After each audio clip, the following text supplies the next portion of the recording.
afternoon. Welcome to the Lunchroom on Radio Caribbean International for Monday, the 24th of August, 2026. I'm your host, Calixte George Jr.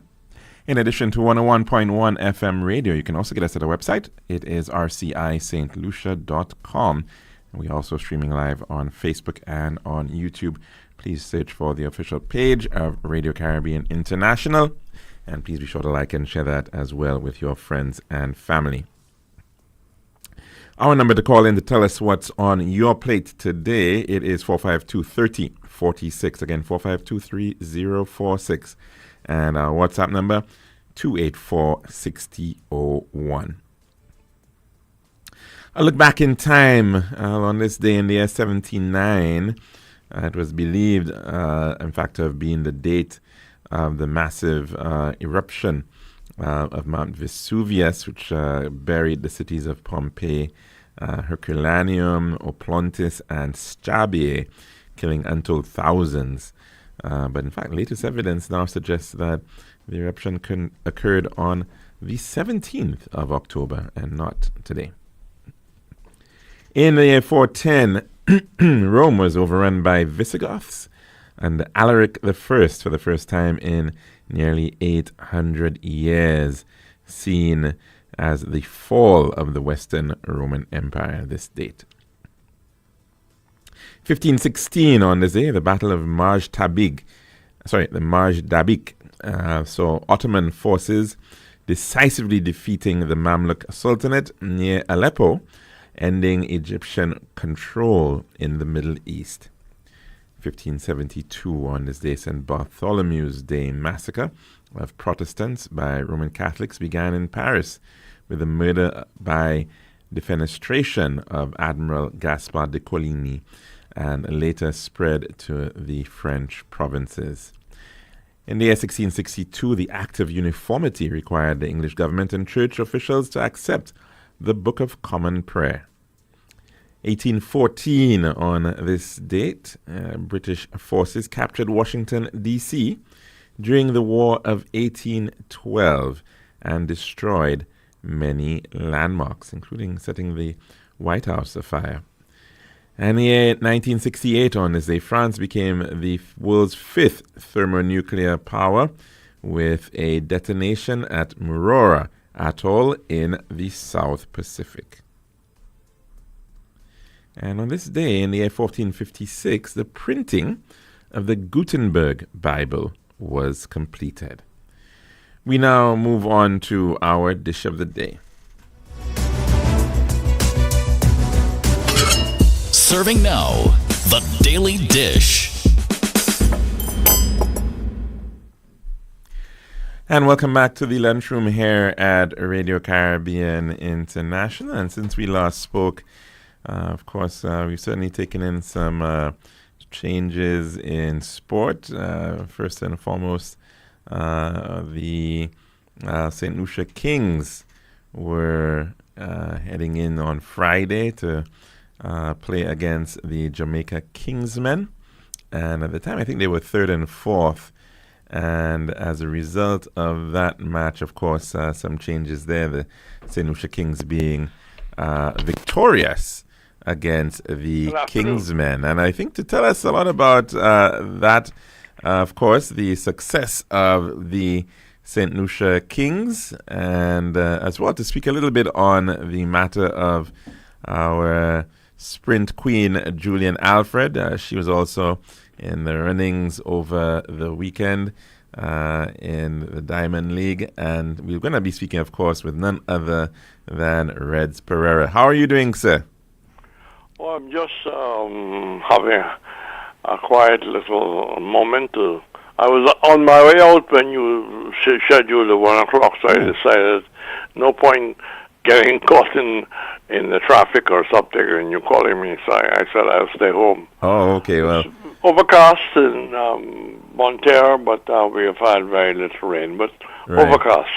Right, and of course, on Friday, you would have been taken in that competition, the St. Lucia Kings versus the Jamaica Kingsmen. They've both played, they were both tied, I think, they both had 5 matches when they were heading into that competition, and I think both of them had lost 3, and they both had won 2. And so it was a fairly decisive match for them in some respects.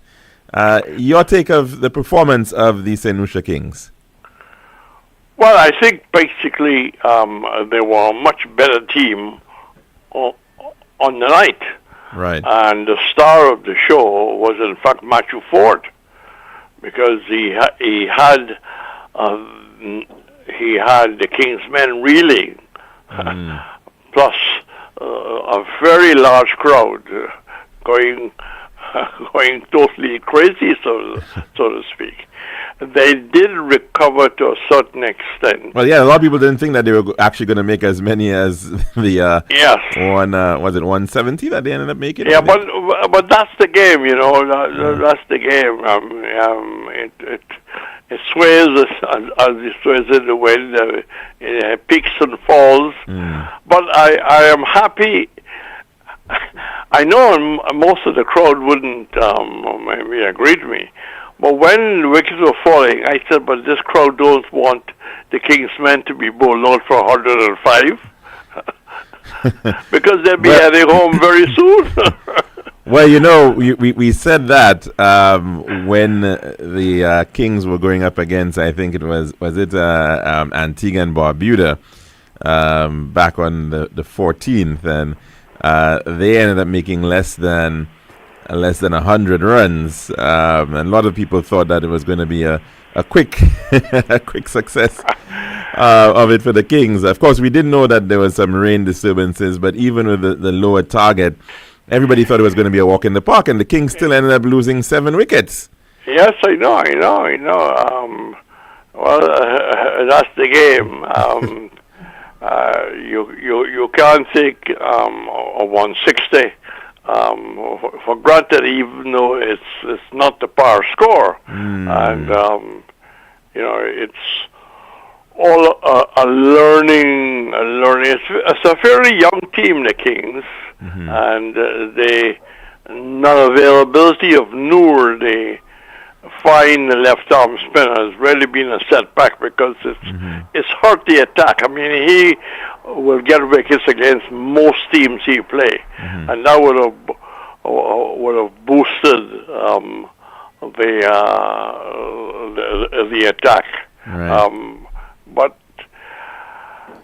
I mean, their performance thus far, the best score I think they've had was against Antigua in St. Vincent, 187.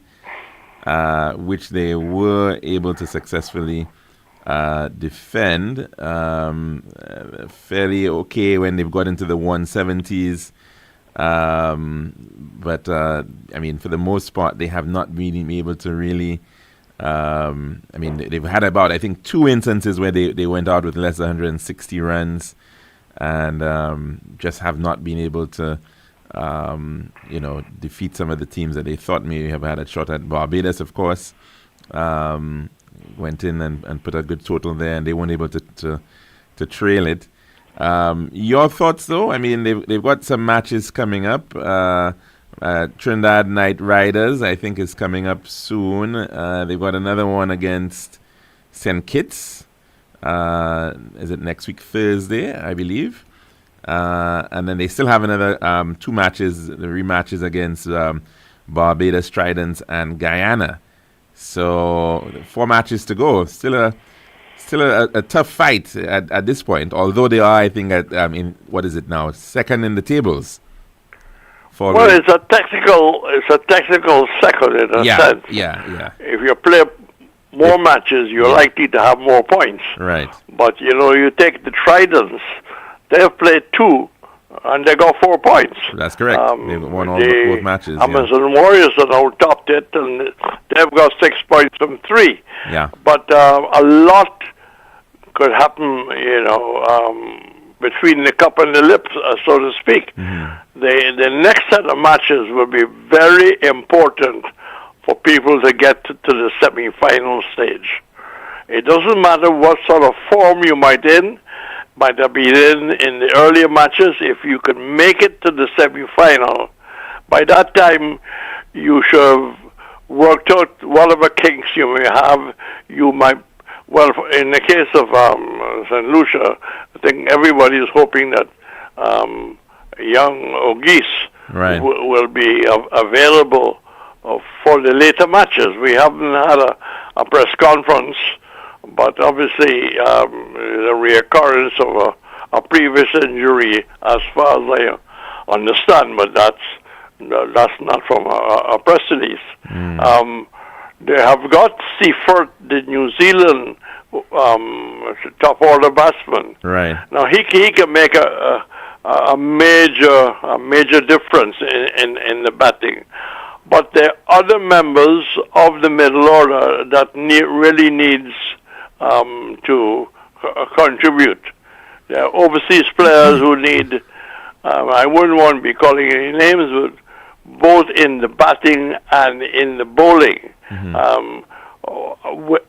I think everybody expected better, but maybe they are keeping their best for later. But the best outcome in terms of the batting thus far, I think, for the Kings, Camille Puran. And I think with his 4 innings thus far, he's averaging around 56. And he certainly gave a pretty good knock in the that last match against the Kingsmen there. Akeem perhaps has to work a little bit more though on that. I think his average is down he's to about a breath 20 of fresh now, air. right? But Yeah. I was surprised to find that he's 30 already. But he's never played for Trinidad. He comes from a central Trinidad club, and I mean, he produced an innings of quality, of class. Yeah. You know, no swiping, no hitting towards corner, playing some lovely shots, front foot, back foot, offside, onside. You know, he really gave the top order a lot of energy, and I think that those who contracted him on behalf of the Kings would be pretty happy. Right. In fact, I saw a clip of the Kings arriving in Trinidad, and young Puran is in fact wearing a crown. Oh, okay. Wearing a crown. Well, let's hope he doesn't get too carried away, because this game, you know, is a great leveler. Yes, and I hope maybe he has some experience batting on some of those pitches over in Trinidad, and that'll serve him well, perhaps, to continue to. Well, you know, sometimes your home crowd could be a boost, yeah, and a home crowd could, especially when you were a Trinidad Tobago player, or born, right, and you were playing for, and of course this is not a national team. People keep forgetting that these are franchise, you know. Although it has a bearing to the national support, but he will be. I don't believe that a lot of Trinidadians, when they play TKR, will be wishing him best wishes. Well, perhaps not. Yeah, indeed. And I suppose in that instance he'd be playing against. Is Nicholas Puran on the Trinidad side still? I take it so. Although there's no relation to between the two, from what I understand. But definitely those 4 upcoming matches for the Kings, lots to hope for. We've heard quite a lot of suggestions that not the strongest of teams on paper. Very new team in some respects. So certainly they'll be I guess the underdogs, you could say, going into some of those matches. Yeah. Well, I think they're disappointed that they didn't win more of their home matches. Yeah. That's always key for any hosting team. You really need to get as many points as possible. TKR is not in the best shape. Amazon Warriors and Barbados Tridents, they have been winning away, which is always a boxes.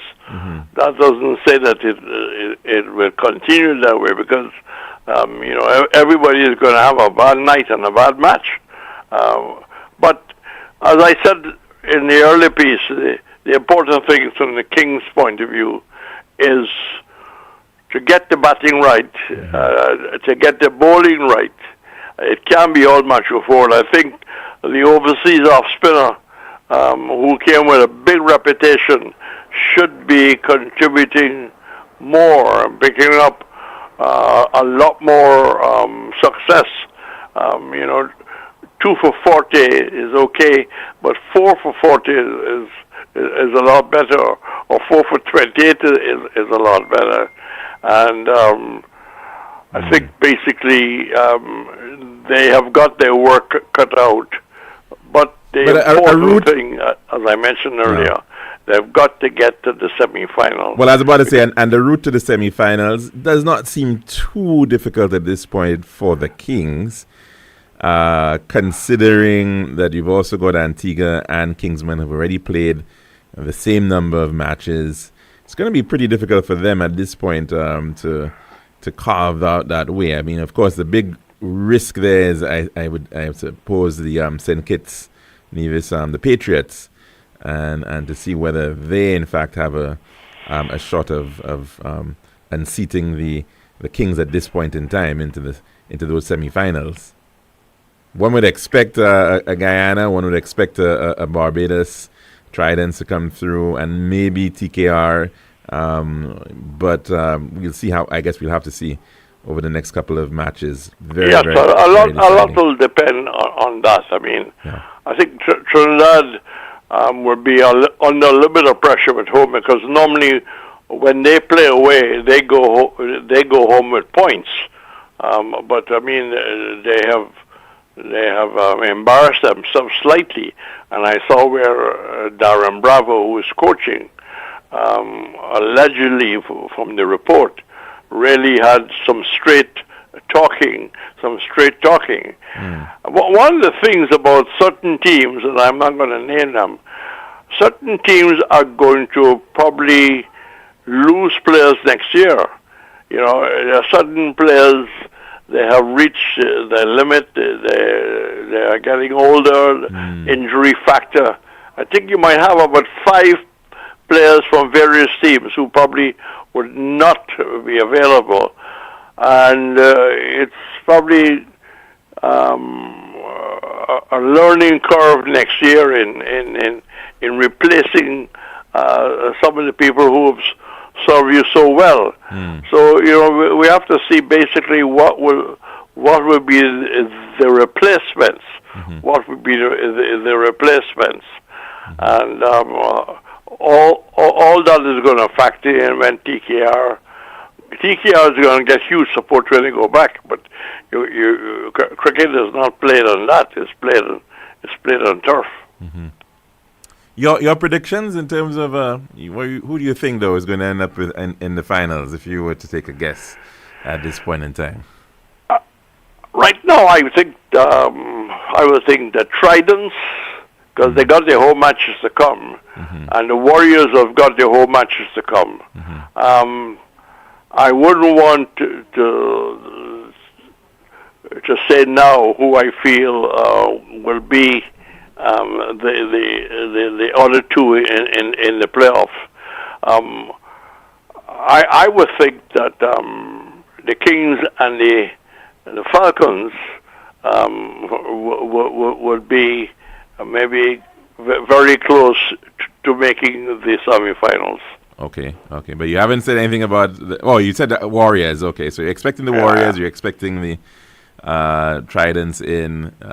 You have your doubts about TKR. I take it.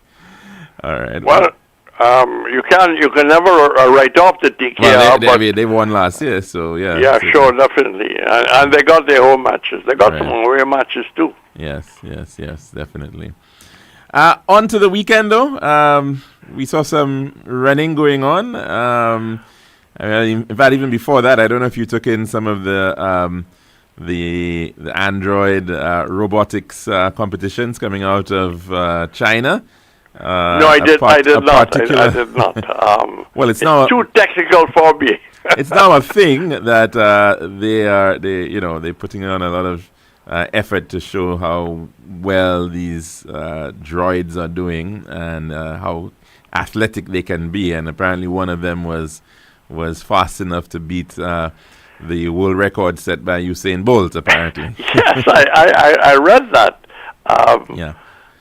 I would like to see some footage of the event. Were you able to see that? Yeah, well, they did have it. I think it was two robots racing at the time and going pretty fast, certainly. And they were able to get them to go faster than that. I suppose it's only up from them. I mean, it's a matter of mechanics at this point and getting them to do that. But it's just interesting, though, that, of course, we're seeing this competition coming out of China at this time. Yes, I think China seems to be far advanced. Yes. In terms of the knowledge and the technology and the science. Yes. But, of course, back into the human sphere, Julian Alfred got another shot at going against her good friend. Was not able to pull off the first place, though, this time, again. Yeah, I think it came down to the start. I learned this morning from someone who's more knowledgeable than me that she was the sixth slowest out of blocks. Now, I don't know if that is so. Okay. And if Terry is listening, he can probably correct that.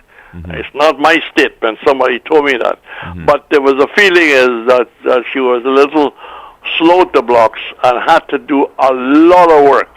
Had to do a lot of work to get back. Now, when you look at the finish, there wasn't much of what should I say, much of a gap. It was fairly close. Right. But that girl had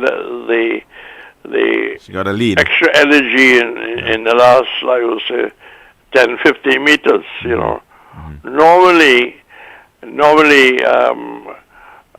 Julian Alfred would be a little more ahead at that time, you know. But you know, it's 100 meters, and you know, in any other races, the start is not that important. You can have a bad start in at 200 meters, and still, when you get to the top bend, you have made up. You know, it was maybe not her best performance, but you know, it's all part of international sprinting.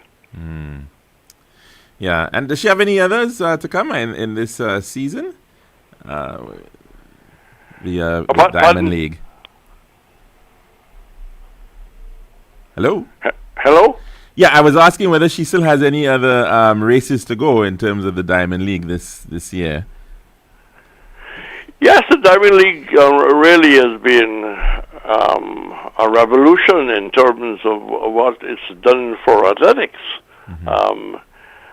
But, you know, the thing about watching this last event is that the Alfred event came right at the last, you know. Right. So if you're gonna watch, you gotta enjoy it. That there's no half an hour and you're gone your way, you know. The other debate that is going on, I don't know if you picked it up. Right. Is whether St. Lucia should be trying to start plans for a 4x1. Have you picked that up?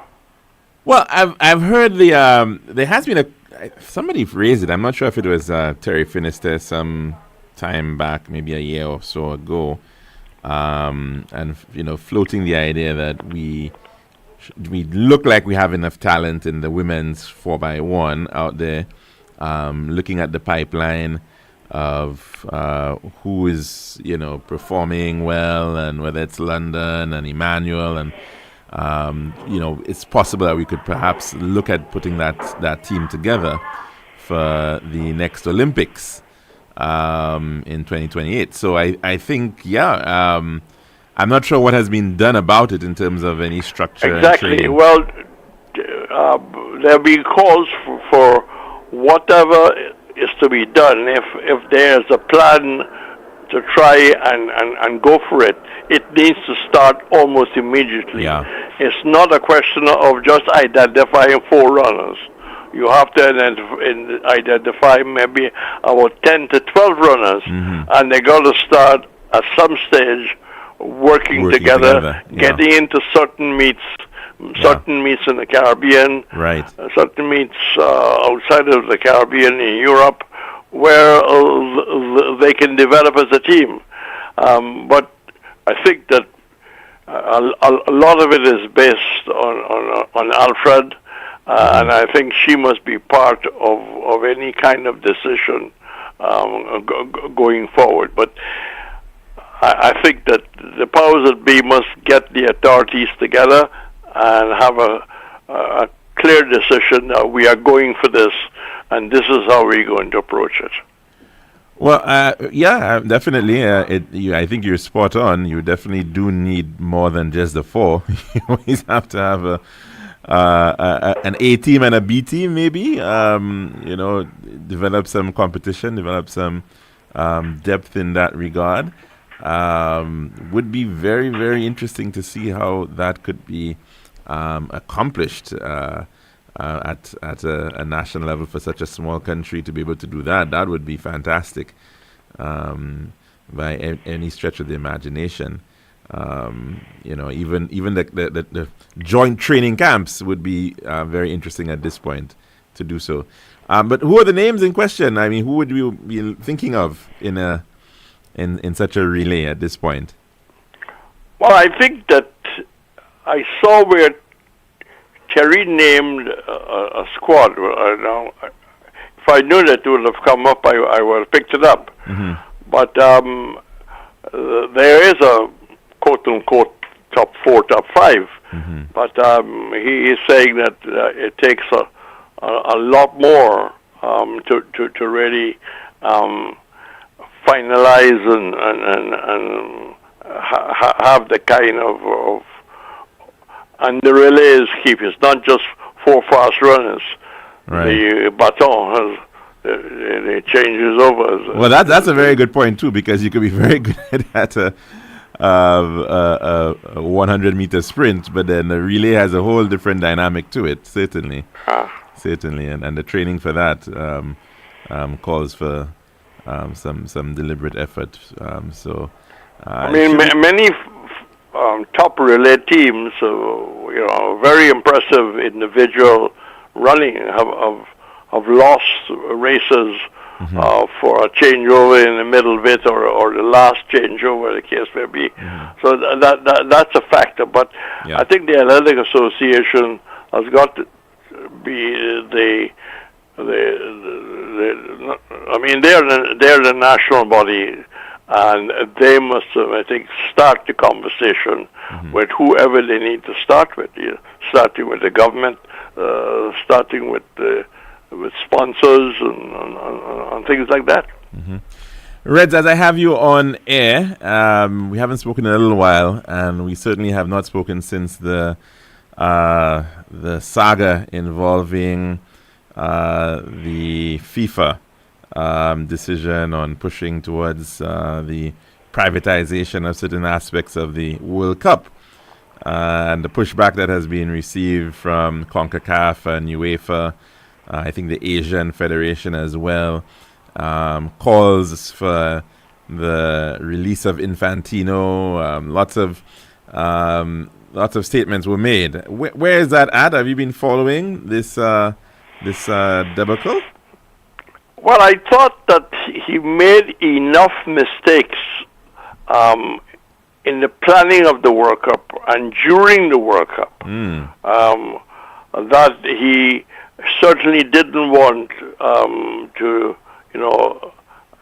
break the glass ceiling all of a sudden. I mean, this concept just after the World Cup was completed. And it was felt that he was very weak in many areas, and got involved in too many aspects of the World Cup. The major hurdle, as you know, is shortly after the World Cup he came up with this idea of raising money by selling off shares of of the World Cup, so to speak, or FIFA. Right. And once you get that kind of buy-in from the private sector, they can start dominating and changing all sorts of things. And I think that basically has backfired against him. Mm-hmm. And right now, I mean, it is trying to put fires out. There is a huge body that is calling him to step down. Mm-hmm. Mm-hmm. Yeah, well, it'll be very interesting to see if that ever comes to pass. Yep. FIFA certainly has not been too far away from controversy over the years in respect to its leadership, and they seem to be a very hardy bunch, and it might be very difficult to effect his removal. But with so many various federations looking at it at this point, where, looks like it's gonna be very difficult for him to hold on, I would think. Yeah. Well, a couple of Caribbean federations have come out in support, which was very surprising. But the FIFA is made up of a lot of countries, and there'll be a lot of behind-the-scenes lobbying. We just have to wait and see. One of the people who have been mentioned as a possible new president is, in fact, the head of CONCACAF. But that just came up. But we haven't chatted for a long time. I just want to say congratulations to the young table tennis players who did extremely well in the Pan Am Games. Extremely well in the Pan Am Games. Okay. And it's a small sport, and probably not all the indoor facilities. They're working hard with the schools still. There's a national center, but one must give them a lot of credit, and the coach himself. Right. The coach himself has done a wonderful job, and the association itself has done a wonderful job. Yeah. And I would say congratulations to the Tennis Association. Well, definitely, got a soft spot for table tennis for sure. And it's always a good sport. I think where, especially in a small country like ours, the opportunity to have it, where you have a lot of small schools, not a lot of, space for large field games. Table tennis should be a good opportunity to get out there and make sport a little bit more accessible for a lot of young people. I saw it as one of the sports the robots were playing as well, I can tell you. They were out there in China playing table tennis. I think you're going to have to lead the president of the local association on that. But well, it might help for training. Future. You never know. In the future, you might have the same way you have a machine that bowls to you, that kind of thing. You may very well have an android, a droid bowling at you or playing table tennis with you for practice. Yes. But one of the things we can all look forward to is the coming of the 50-meter pool. Yes, certainly. I mean, that's really exciting because that's going to change swimming, or should change swimming. Yeah, I'm not sure where that is at the moment in terms of the construction. I got the impression there were some delays. Yeah. But it's maybe something that we can try to find the minister to give us an update on how things are going in respect of that initiative, certainly. But I think before you say goodbye, I think it would be a good thing to try and get the president of the national body to update on how things are going. Sorry, you mean the Swimming Association? Yes. Okay. They're not called Swimming Association anymore. Okay. I wasn't even aware. Aquatic Federation. The Aquatic Federation. Okay. Yeah. Yes. Well, we try to do that. And there was a little bit of a issue in terms of the Commonwealth Games and participation there. The Commonwealth Games had to be cut down to bare bones because Scotland came in after Australia pulled out at the last moment. So I think that had a negative effect. And the Commonwealth Games is not as, what should I say, it's not as important maybe to the top athletes as it was once. And there are many more international events. I mean, you have the Diamond League, which, when we first was looking at the Commonwealth Games, there's no Diamond League. I mean, and that is a factor. But Scotland did their best, and a lot of young people maybe got exposed that probably they would normally have not have been there if everybody was available, or if everybody was in fact selected. Yeah, well, I mean, let's hope we still can see some good opportunities, because at least with the type of those games, you get not just the athletics, you get a broader number of other sporting No. participate I sometimes. I certainly agree. Certainly agree. One of the interesting things that Guyana will hold the Calixte Games next year. And there is a lot of work to be done. One of the things, the stadium at Leonora will have to be upgraded. Right. And maybe passed by the IAF. I think they were initially okayed. But I think you also need an important warm-up track. Okay. Important warm-up track. And remember that Leonora is across the river, across the Demerara River. So they have to work out schedules, transportation. Well, there's a new bridge now, so that's not a big issue. Yeah, no. The bridge makes it. The bridge really improves the situation. Right. One of the things with a new cricket ground in Palmyra, I think, has a new cricket ground as well. In Berbice is that there's a bridge. Yes. So going from Georgetown to Palmyra, when it's eventually open, will not be more than, let's say, Kingston to Montego Bay, or Castries to Vieux-Fort, Right. Yeah, definitely. Well, hopefully that goes well, as of course. I know a lot of effort is coming there. I think they also want to host the COP meeting as well, coming up in a couple of years. That's the climate change, the big climate change meeting as well. They're putting in a bid for that.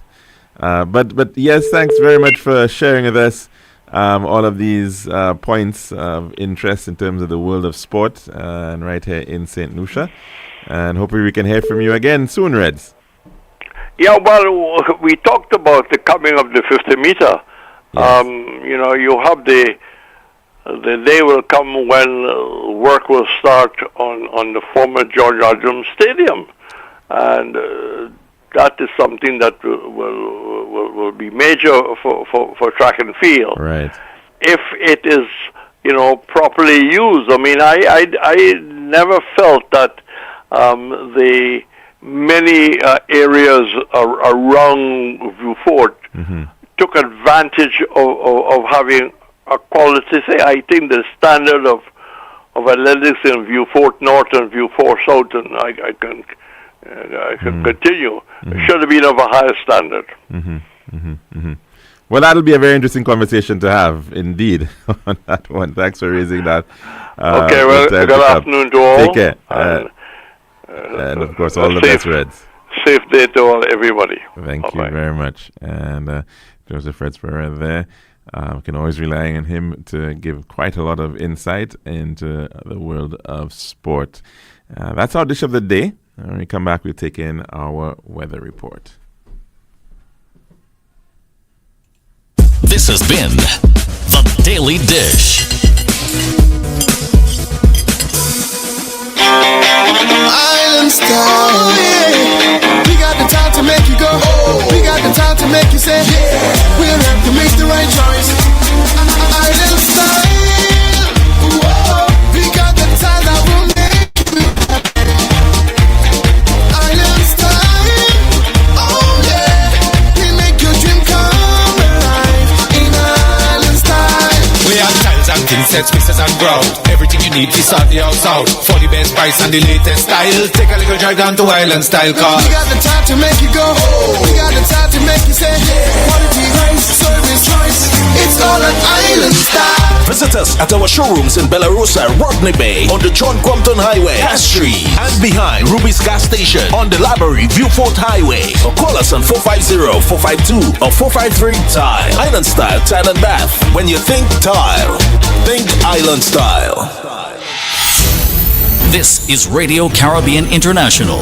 It's now time for the weather news.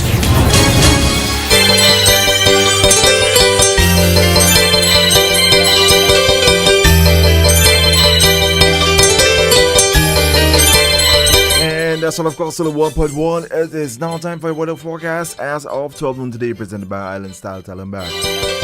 The forecast for St. Lucia valid for the next 24 hours. The winds will be blowing from the east and near 18 miles per hour or 30 kilometers per hour. The weather partly cloudy skies becoming cloudy at times with a few showers.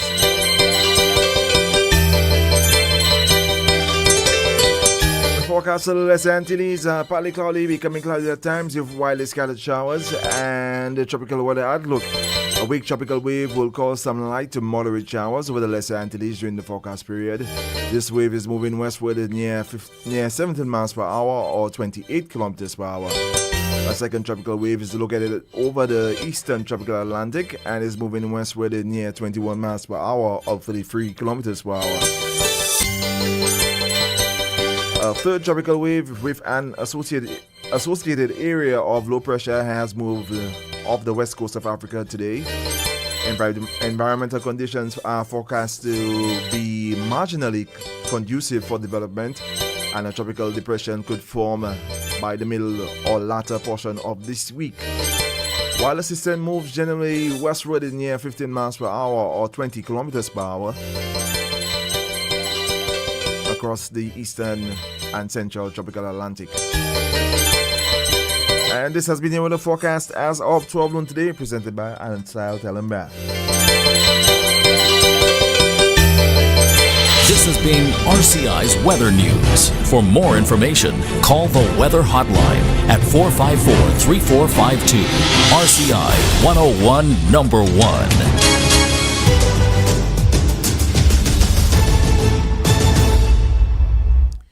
Welcome back to the Lunchroom here at Radio Caribbean International. Of course, we're going to take in some calls. We don't have very much time to go.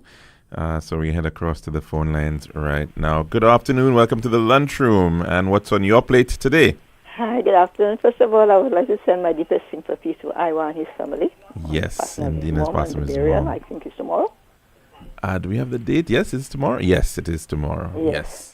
I may not be able to stick to your topic because I am not able to really get you because of that French program that seems to be taking over, and I just unable unless I get a small review to get you. But I need to ask you a question. The National Aquatic Center, how far is it? You mean in terms of construction? Yeah, what's that? You mean in terms of the construction of it? Mm-hmm. Oh, I think they were on the foundation level the last I saw of it. How far?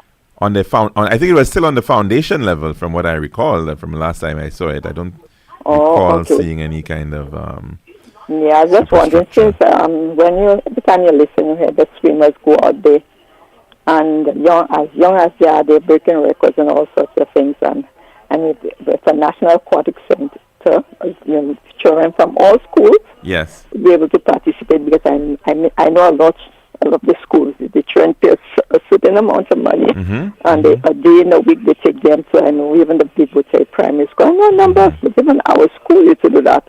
They had like classes going, so I feel that would be good for them. Just the the training sports seems to be doing very, very well. Another problem I want to mention is the Ministry of Sports, because I have been listening and I have not heard anything for the Leclerc playing field. We are still the same. All other fields have the flood. I know we have floodlights. They have put kind of fence around it and things. So, but the most important thing is sitting facilities and changing room, because on a Saturday, there were small academies taking children there. The parents come there with the children. They have a little academy for the little ones at this locally playing field. Some time ago we were passing on, I think I don't know where they from the ship or what, some preschool, there were some white people. They had some of the preschool children on the locally field playing teaching them some football game or something. So, and I mean, locally field has been there over 60-something years. And still, look, our locally football team has been winning. I mean, so many times. If you hear they seem to always be winning these days. They seem to always be winning, but yet there's nothing being done. I don't even hear it mentioned. Sometimes when I hear they talk about the different fields that are on the renovation and they put different sitting accommodation and changing room. And I think it is very time that, look, example is Jonequel coming. We have in Jonequel at the locally playing field. But just a question though, because the VBCC, the Vibute Cultural Club, the building, is the upstairs available though, in terms of viewing? Like, I know you have the court and then you have the building itself, but I was just wondering if that was a potential. No, it's not adequate. Upstairs they make their money. Okay. Because repasses, lots of repasses take place at the VBCC. No, I'm just wondering in terms of when there's sporting events, whether no, I don't think there's anything like sitting for changing, and that sort of thing. Okay. So you think that there's need for another building to handle? Yeah, I think that's. I mean, there's space. Since they break down the CDCs and all of the quarters, all that was designed to have sitting accommodation. They keep on saying to come to fruition, but up to now, there is a space for sitting accommodation. Just like they put at the Sharp Plainfield, Francis Babelastic. I mean, the field needs sitting up because again we have schools, we have secondary schools, we have primary schools, we have preschools. All the time, that's where they use when they have their sports. Parents are all along the road there sitting on who come with their cars, may sit on their cars, and the others will be stand. So, come on. This is not fair. People need to change and all sorts of things, and it's not now. Nothing is being said. I listened to the budget, and I did not hear anything mentioned for our field. We need a small King's Oval. Well, I'm hoping that the relevant member of parliament is listening and is going to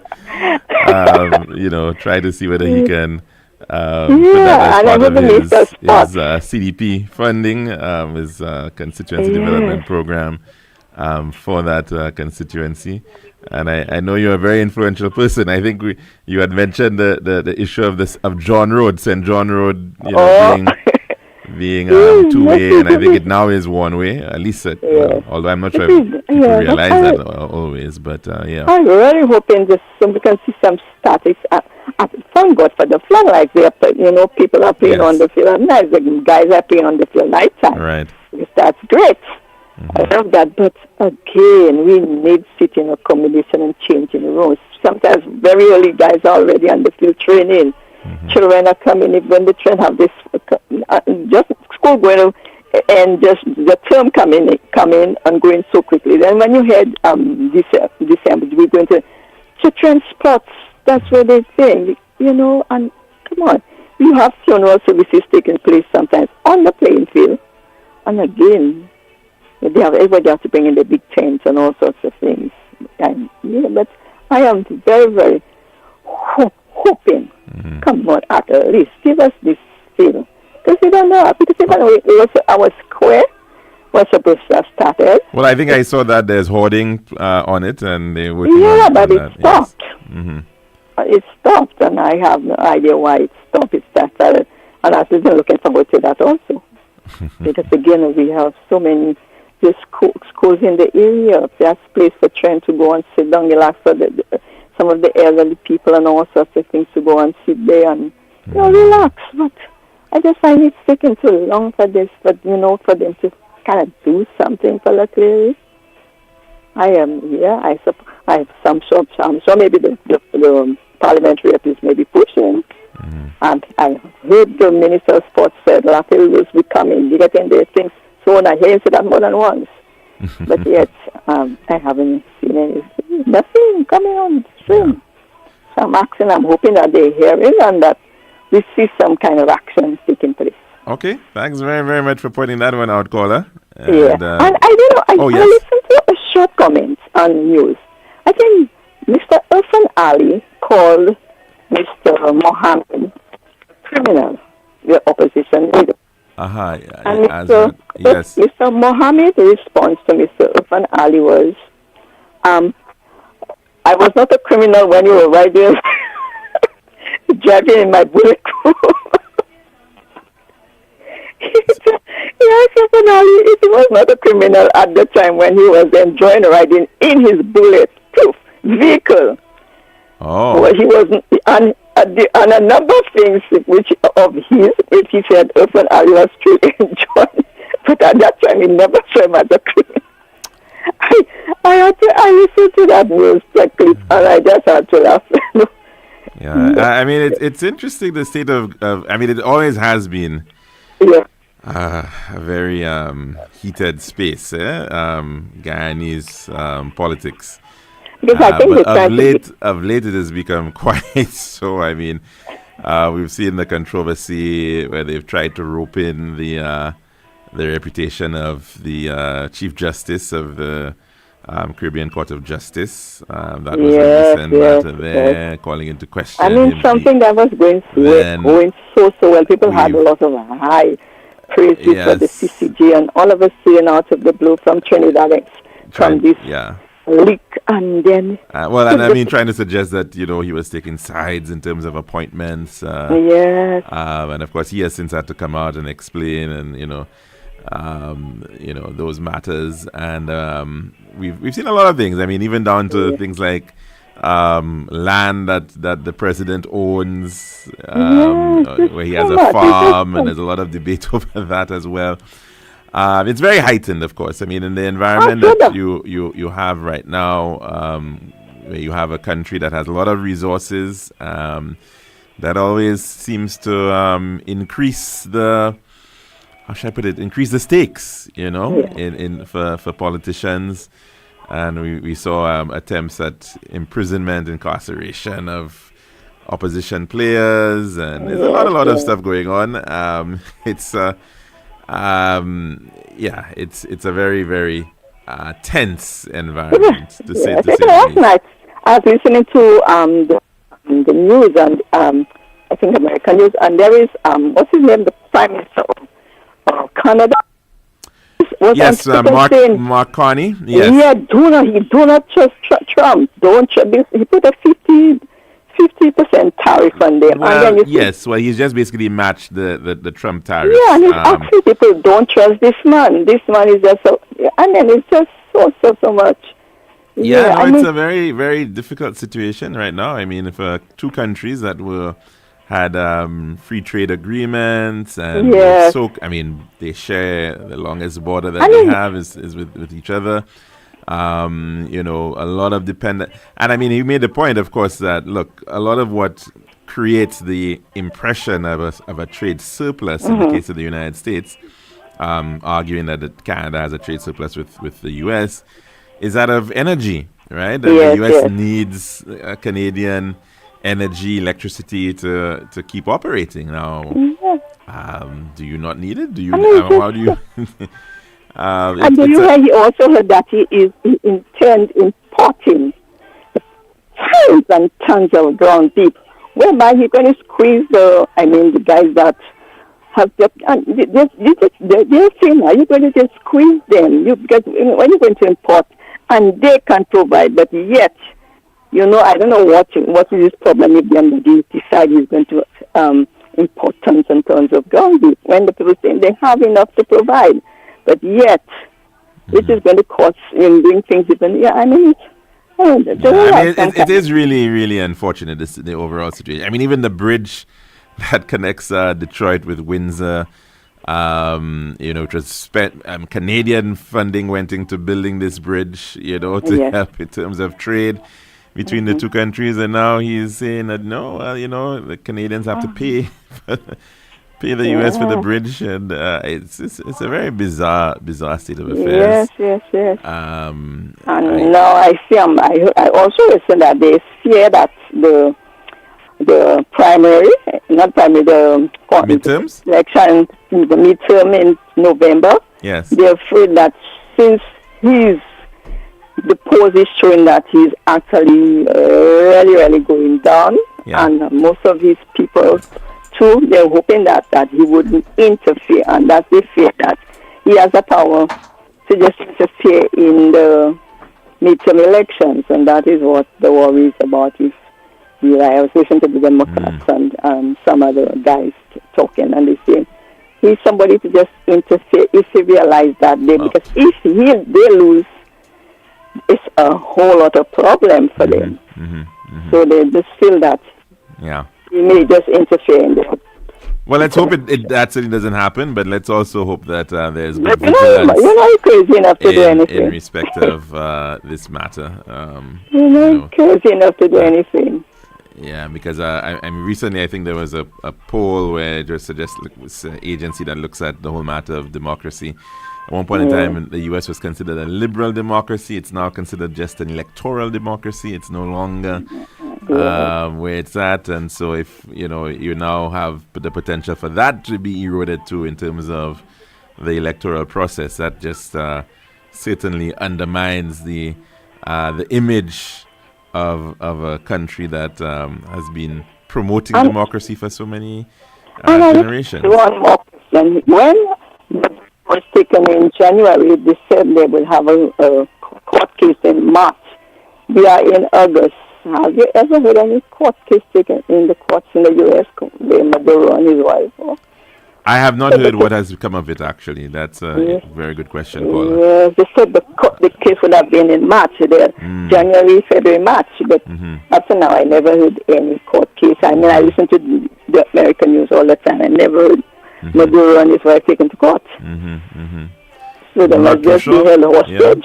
Yeah, well, we'll see how that pans out. Actually, the Barbadian Prime Minister is over in Venezuela right now as we speak. She's been trying to strengthen relations there as well. It still is a very tenuous situation, and of course with their own challenges coming out of the earthquake. I hope the fact that she's visiting Venezuela should just not kind of retaliation from side, because I mean he might feel. I would hope not. She like to retaliate at people so quickly before you do something. You do something he don't approve of. It doesn't matter if you are for your sovereign states or country. He just does what he wants. Yeah. Thanks very much for that, caller. Have a good one. We're going to have to end here, though. Yeah. Okay? Take care. Yeah. And, of course, we do hope that we can continue to have another program tomorrow. We hope you can join us for that, God willing. I'm your host, Calixte George Jr., saying goodbye.